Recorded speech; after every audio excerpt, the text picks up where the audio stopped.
au nom de Jésus. Prions, bien-aimés, demandons au Seigneur de nous parler.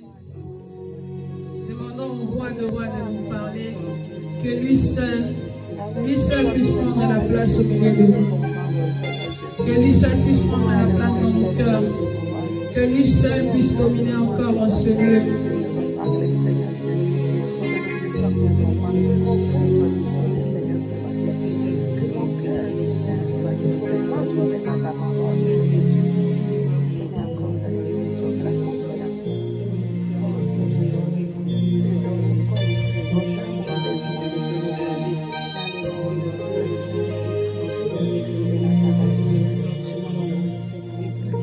Amen.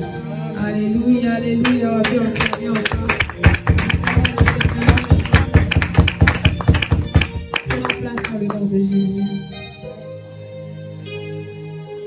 Bienvenue encore à toi qui es venu ce matin. Tu peux dire à ton voisin, à ta voisine, bienvenue encore à ECB. C'est le quantième bienvenue de l'année. On va commencer à les compter. C'est le quantième bienvenue de l'année que tu as souhaité. Hein? Bienvenue encore. C'est le deuxième bienvenue de l'année que tu souhaites.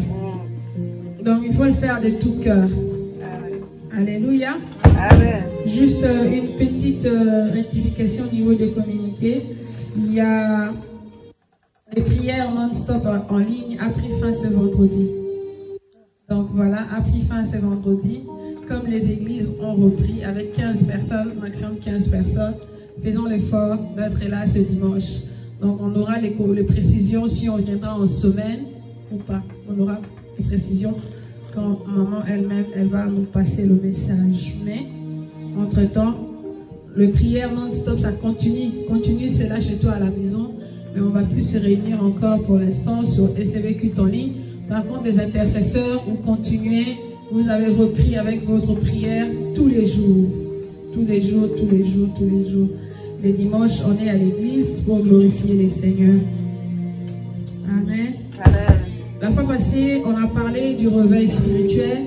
J'avais avancé, j'avais cité quelques points pour un réveil spirituel et je vais continuer seulement avec ça. Je vais continuer. Le réveil spirituel, c'est toujours avec notre passage de base. Ceux qui étaient là, c'était quoi? 1 Roi au chapitre 17, verset 1. Et puis Jacques, c'est ça? Jacques 5, verset 17 à 18. Là, je vais continuer.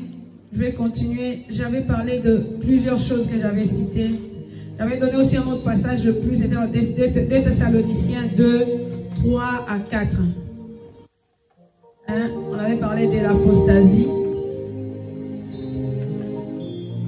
Je pense que je peux comprendre. Si tu n'étais pas là le dimanche, je pense qu'il y a le message sur YouTube. Il y en a aussi sur la page Facebook de l'église. Voilà, je vais avancer, je vais reprendre au niveau du choix. Au niveau de choix, j'avais dit, nous devons toujours faire un choix dans la vie. Quand on a lu dans 1 Roi au chapitre 18, verset 21.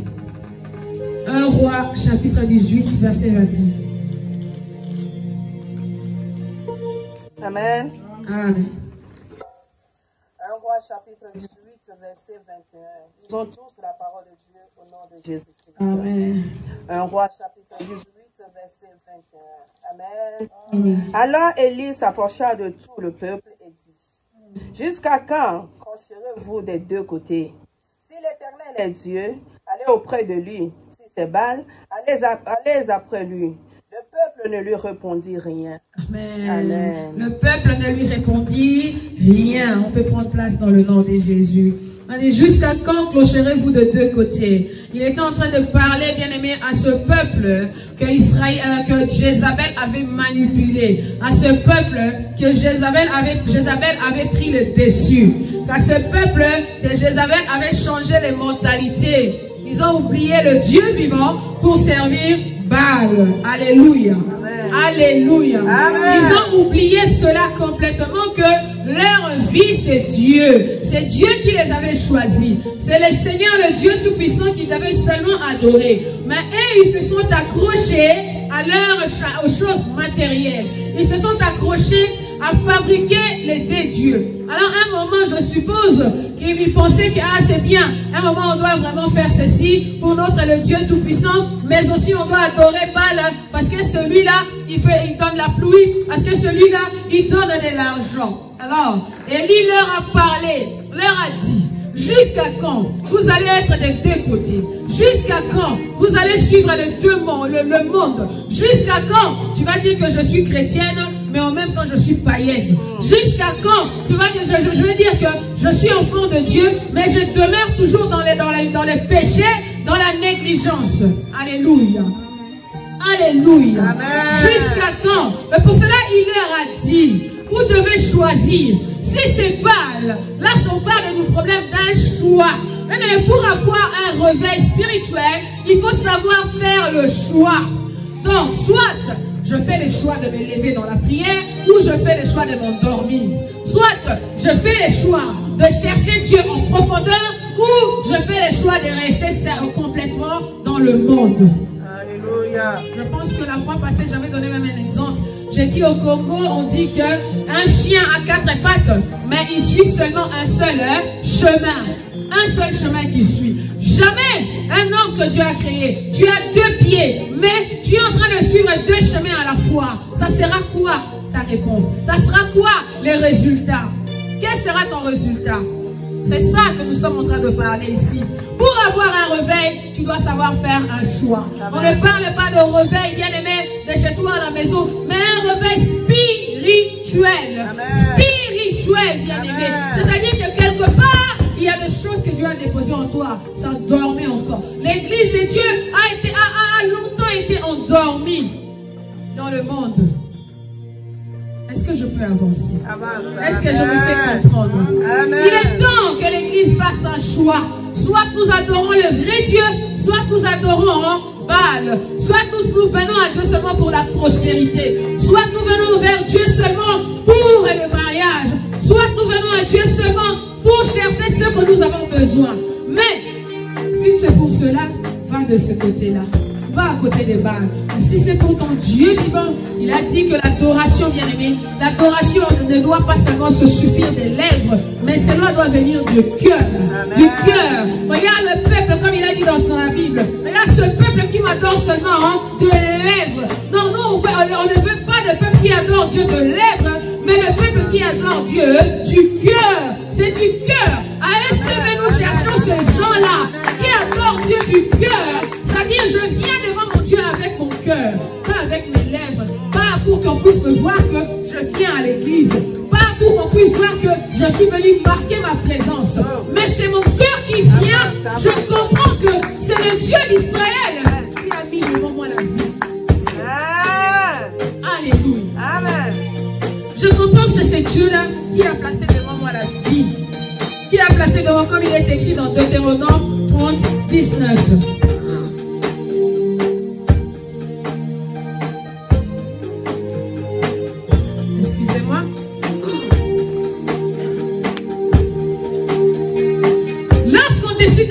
Jésus-Christ, on doit abandonner le péché. Aujourd'hui à l'église, on ne prêche plus les péchés. On nous prêche seulement la bénédiction. On a oublié même de prêcher à l'église l'abandon du péché. Nous devons, bien aimer, nous devons abandonner le péché. Le péché, c'est dans beaucoup de choses.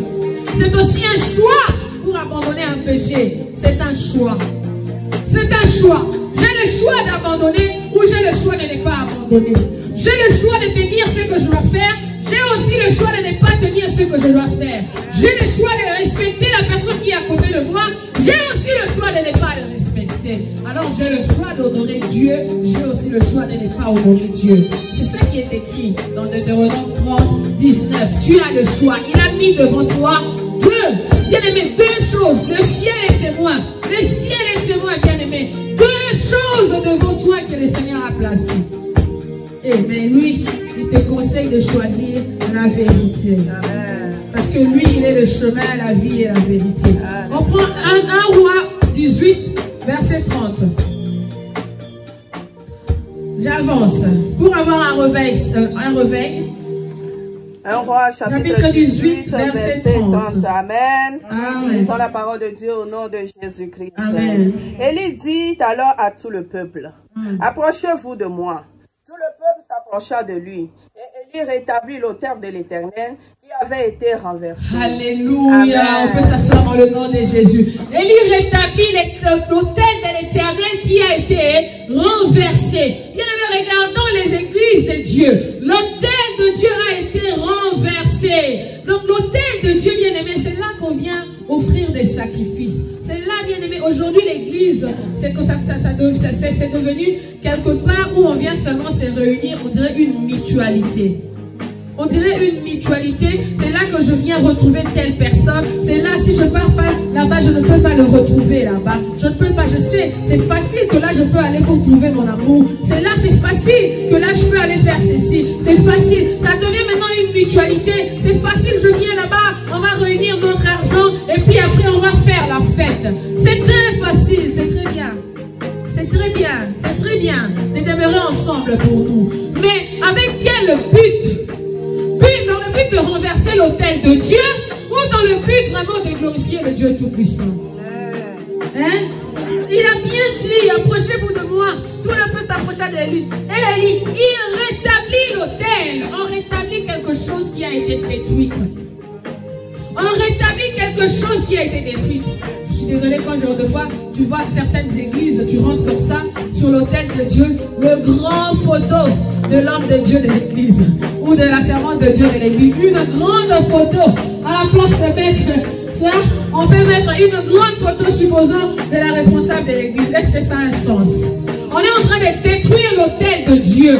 L'autre fois, bien aimé, je parlais, on a dit, on renverse l'autel de Dieu. Le jour après, hier peut-être, je suis allé faire n'importe quoi. Et aujourd'hui, je viens, je monte sur l'autel pour commencer à faire, à servir l'Éternel. Et puis pire encore, je viens, j'impose les mains aux gens. Alors j'ai oublié que ce que j'ai fait hier, en cachette, ce que je fais hier, il n'y a que Dieu qui t'a vu. Amen.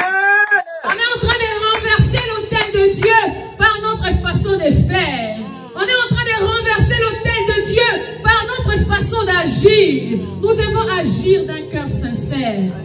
D'un cœur sincère. Car le jour arrivera, le Seigneur te posera la question. Est-ce que as-tu fait mon œuvre comme il se doit ou tu l'as fait avec négligence? Qu'est-ce que tu as sémé dans l'autel de Dieu? Bien-aimé, il y a d'autres personnes qui partent prendre l'alcool. Et ils viennent monter sur la chair. Monter sur la chair. Oh, un peu d'alcool, ça fait du bien. Oh, l'Esprit de Dieu avec l'alcool, ça ne marche pas. Et tu vas voir dans ces églises-là, on a du mal même à prêcher, abandonner ceci, abandonner cela. Mais nous devons, il est temps pour nous d'abandonner, de rétablir l'autel de Dieu. Alors je prie pour SCV. Bien-aimé, je prie vraiment pour SCV. Cette année, bien-aimé, on va servir encore Dieu. Bien-aimé, on va pas en renversant l'autel. L'autel de Dieu doit être bâti avec ce que lui il veut.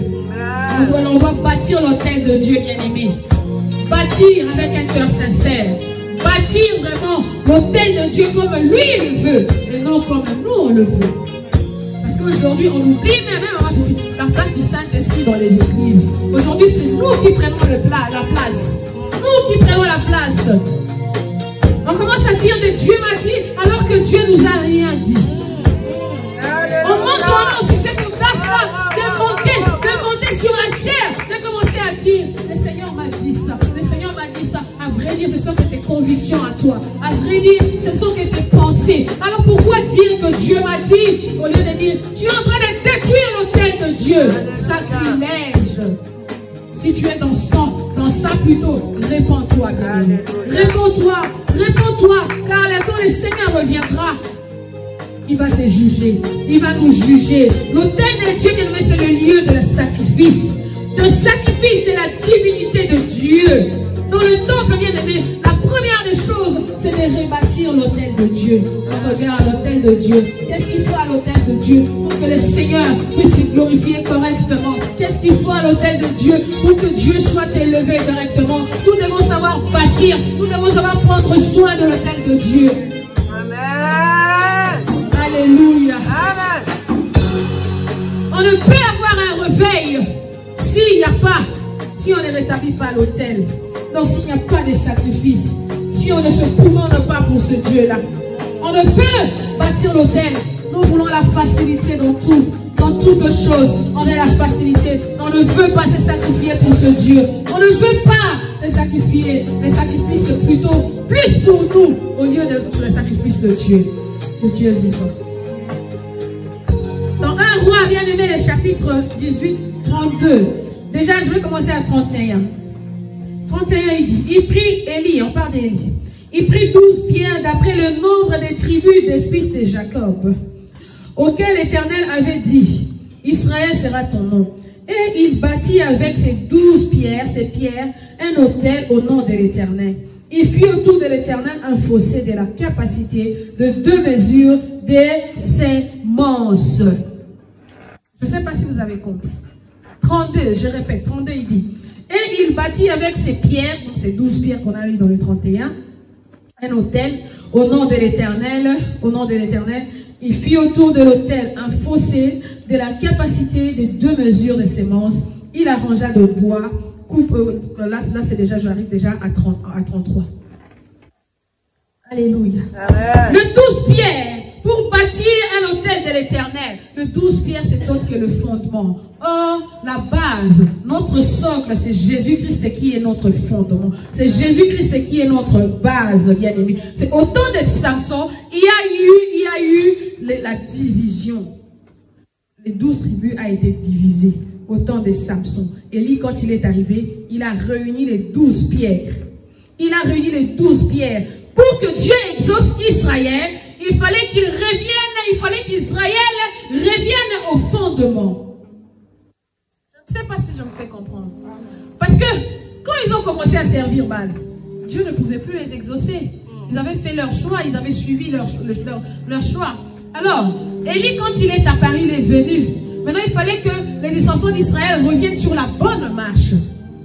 Et pour que les seigneurs les exaucent, il fallait qu'ils reviennent au fondement. Or, les 12 tribus de Juda, les 12 tribus, c'est les fondements, les 12 pierres, les 12 tribus de Juda de Jacob. Hein? C'est Israël. Israël, il fallait qu'ils reviennent sur le fondement. Ils reviennent au fondement. Le 12, bien aimé, n'est autre un chiffre que de fondement. C'est la doctrine apostolique. Hein? C'est la parole de Dieu, c'est la base, le 12 pierres, c'est la base de toutes choses. Alors Israël, ils étaient en alliance avec Dieu. Ils avaient fait une alliance avec Dieu, Israël. Ils avaient fait une alliance avec Dieu. Alors cette alliance, bon, pour arranger, pour que lui, il puisse exaucer, il devait revenir arranger cette alliance-là. Retourner sur le bon chemin. Mais Dieu perdu. Moi et toi, ça fait longtemps qu'on a rompu l'alliance avec Dieu. On se dit qu'on prie, on craint le Seigneur. Mais à vrai dire, l'alliance a été déjà rompue. À vrai dire, l'alliance a été déjà rompue depuis longtemps. Pour que Dieu exauce, nous devons savoir rétablir l'alliance que nous avons fait avec lui. Quand je vois le gens, moi Seigneur, vraiment, si tu me fais ça, je ferai ceci. Je donne ma vie à toi. Je vais te suivre de tout mon cœur.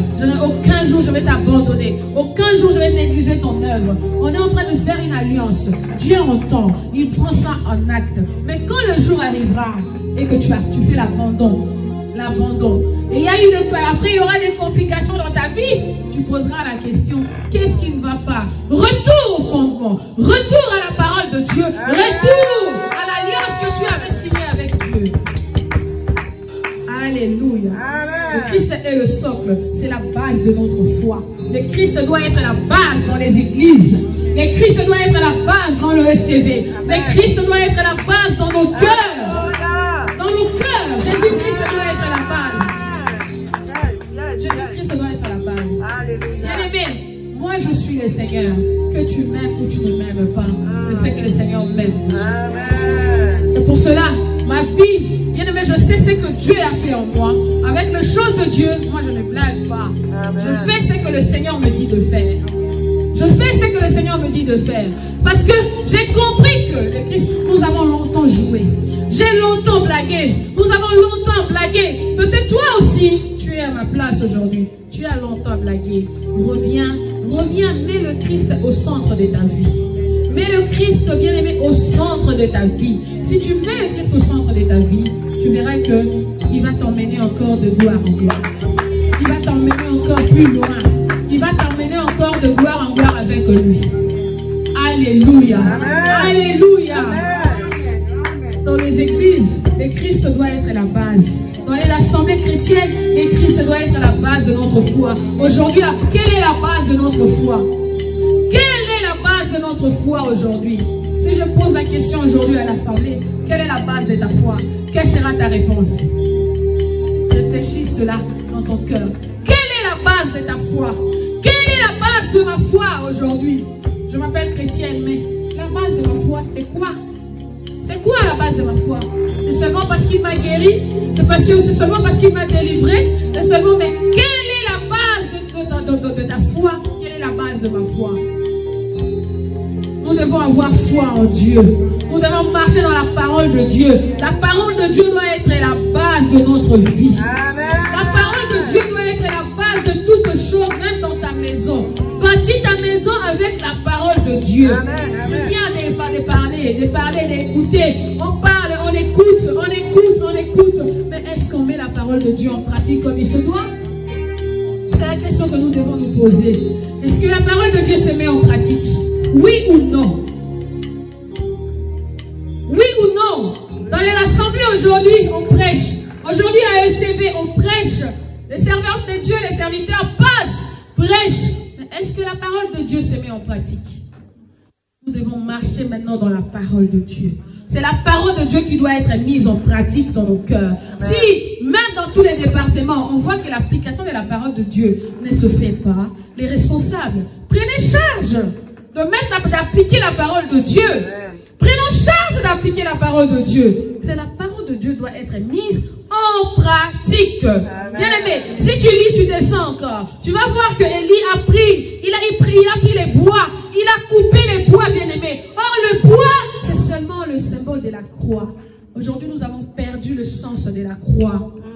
Nous devons venir auprès de la croix de Jésus, sous la croix de Jésus. Pour vivre un réveil, nous devons revenir à la croix de Jésus, expérimenter la croix. La croix, bien aimé, c'est là que nous devons revenir. C'est la croix. Il y a un homme de Dieu qui a chanté. Je n'ai jamais vu un homme qui passe près de la croix de Jésus et resta les mêmes.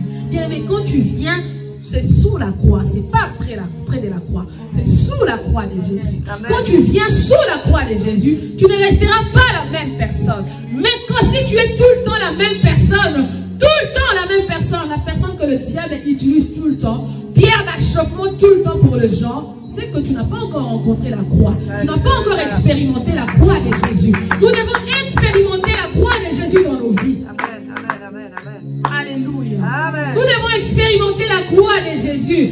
Nous aussi, le prédicateur de l'évangile maintenant, nous devons savoir prêcher la croix. La croix, on ne les prêche même plus dans les églises de Dieu.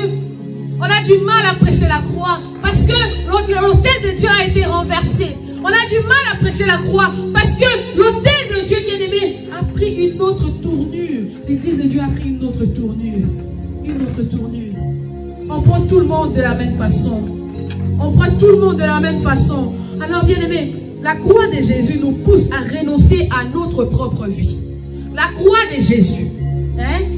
Je parle de la croix de Jésus. Ça nous pousse à renoncer à notre propre vie.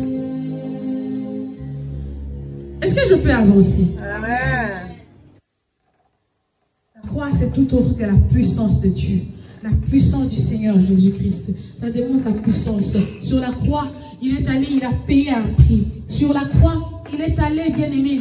Il a racheté nos problèmes. Il a racheté nos soucis. Il a racheté, bien-aimé, nos peines. Aujourd'hui, on peut marcher tête haute. On peut marcher, bien-aimé. Je ne sais pas si on le parle, on le dit seulement. Voilà le sang de Jésus. Tu m'as racheté, tu as fait en sorte que je marche tête haute. Est-ce que tu comprends ce que tu dis ou tu le dis seulement comme slogan? Quand tu parles de la croix de Jésus, bien-aimé, tu dois comprendre ce que tu es en train de dire. Nous devons comprendre cela. Aujourd'hui, bien aimé, nous n'arrivons plus à expérimenter la puissance de Dieu. On n'expérimente pas la puissance de Dieu. Pourquoi? Parce que, c'est qui est devant là? C'est Jennifer, tout court. C'est qui? C'est elle, hein? C'est elle. C'est elle là que tu es en train de dire. Le jour que le Seigneur m'avait appelé, tu n'étais pas là. Et ça, on méprise. On est en train de mépriser les serviteurs de Dieu. On est en train de mépriser les servantes de Dieu. Bien-aimé, malheur à toi. Malheur à toi. Malheur à toi. Pour cela, vous allez voir. Nous qui sommes souvent entourés les serviteurs de Dieu, nous avons peu de chances d'être bénis. Nous avons peu de chances. Pourquoi? Parce qu'il y a l'habitude qui prend la place. Pourquoi? Parce qu'il y a l'habitude. On a même du mal à expérimenter la puissance de Dieu. Mais je te dis, le jour que le Seigneur m'avait choisi, toi tu n'étais pas là. Alléluia. Le jour que le Seigneur m'avait rencontré, toi tu n'étais pas là. Le jour que le Seigneur avait rencontré l'homme de Dieu, ou la personne que Dieu utilise devant toi, partout dans la vie tu n'étais pas là. Alors fais attention de mépriser. Fais attention, bien-aimé. Si tu veux vivre à la main de Dieu, fais attention. Fais attention. Si tu veux aller loin dans ta vie. J'ai déjà donné un témoignage ici. Il y a un homme, je ne cesse de le répéter. Il y a un homme, c'était le papa de ma copine. Je le dis tout haut à chaque fois. C'était le papa de ma copine. Aujourd'hui, il est dans le tombeau. Dans le tombeau. Parce qu'il avait méprisé l'homme de Dieu. Il a dit ce qu'il pouvait dire. Il a fait ce qu'il pouvait faire. Il s'est fâché. Il a tourné le dos. Il est parti. Mais quand il est revenu à l'église, le premier dimanche, il est revenu à l'église pour rentrer dans l'assemblée de Dieu. C'est le même dimanche quand il est retourné, il est décédé. Sans maladie, soit sans quoi que ce soit. Nous devons craindre Dieu. Nous devons savoir que ce Dieu-là qui est allé à la croix pour que nous soyons sauvés. Pour que nous soyons ce que nous sommes aujourd'hui. Ce n'est pas parce que nous offrons à Dieu. Ce n'est pas parce que nous donnons à Dieu. Ce n'est pas parce que nous nous montrons à Dieu que moi je suis comme ça. Non. C'est seulement par sa grâce. Amen. C'est seulement par sa grâce. Si tu n'as pas encore compris la grâce de Dieu, regarde ceux qui sont morts dans le Covid et ils continuent à mourir aujourd'hui. Ce n'est pas qu'ils n'avaient pas mérité la grâce. Il y a même des grands serviteurs de Dieu qui sont partis. Ici à Liège, à gauche, à droite, il y a des grands hommes de Dieu qui sont partis. Tout cela ne nous dit rien. Tout cela ne nous dit rien.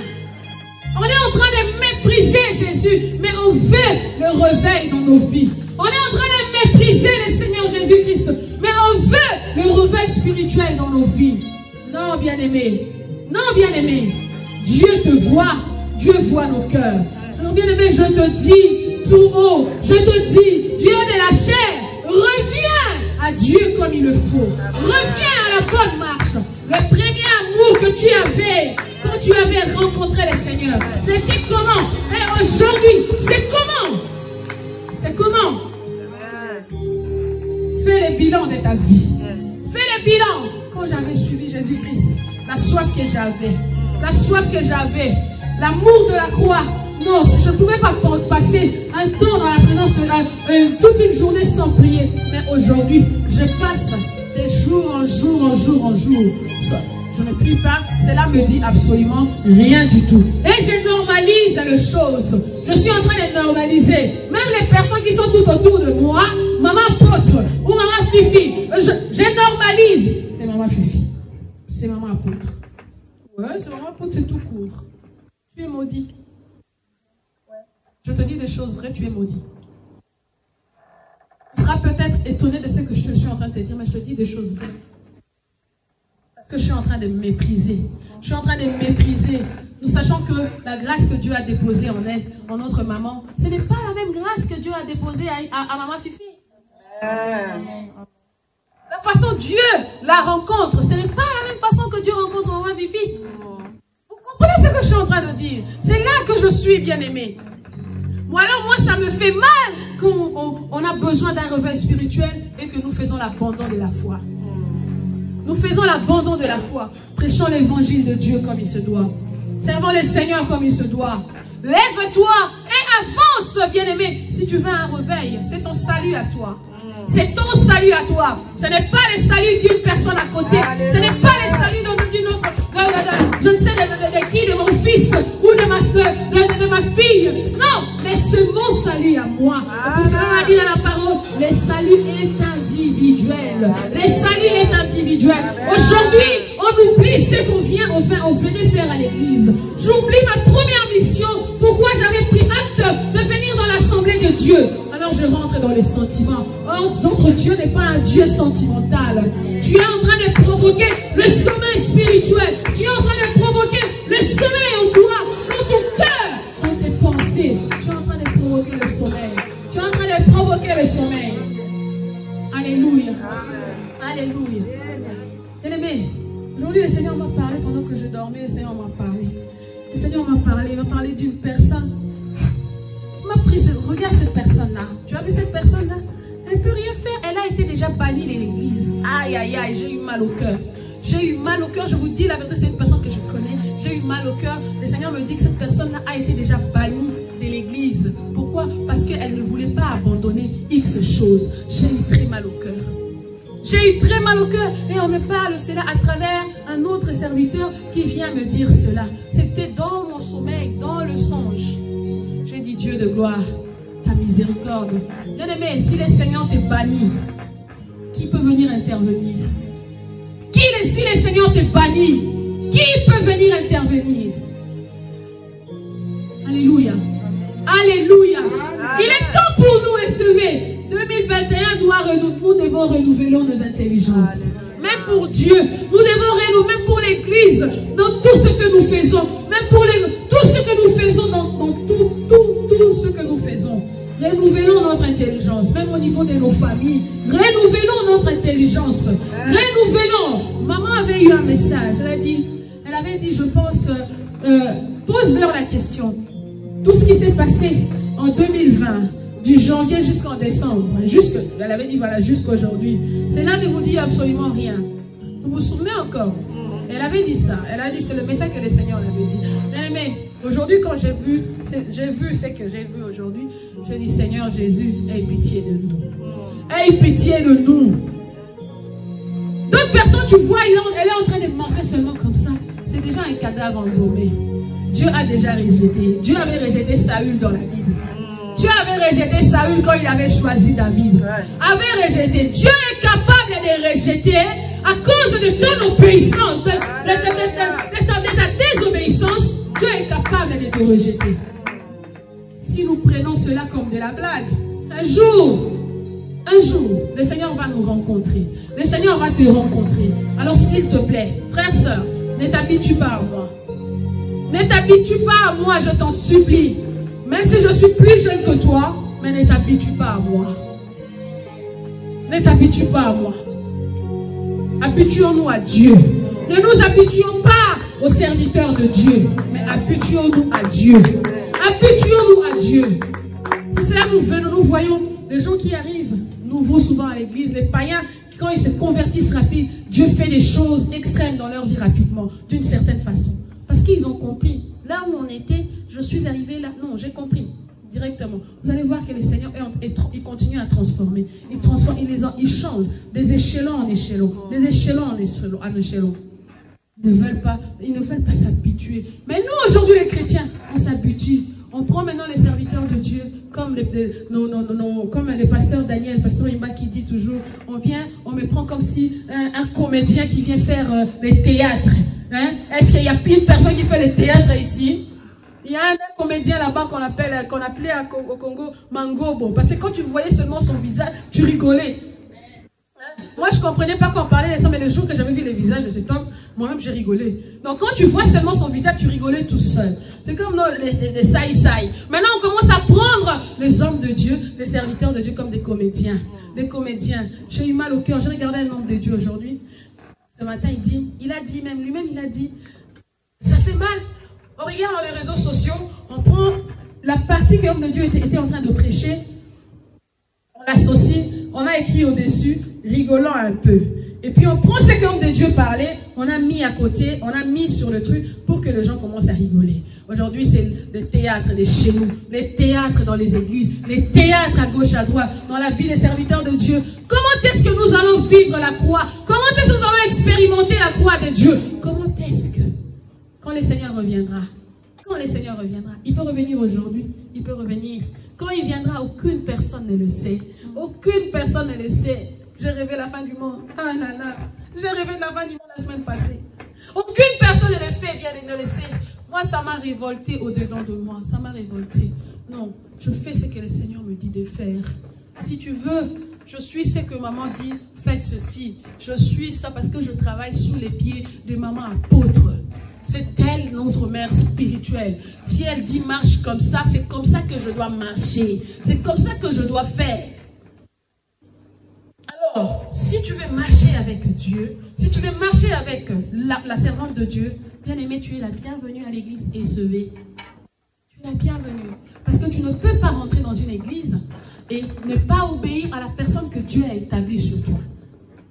Tu ne seras pas béni, tu ne verras rien. C'est que tu as fait un très mauvais choix. Tu as un problème d'orientation divine. Je te dis la vérité. Tu as un problème d'orientation divine. Nous devons chercher des bonnes orientations. Amen. Alléluia. Amen. Alors que Dieu nous bénisse, cherchons vraiment un réveil spirituel dans nos vies. Cherchons, c'est bien de nous bénir chaque fois, mais mettons la parole de Dieu en pratique. Est-ce qu'on peut se lever, s'il vous plaît, on va prier.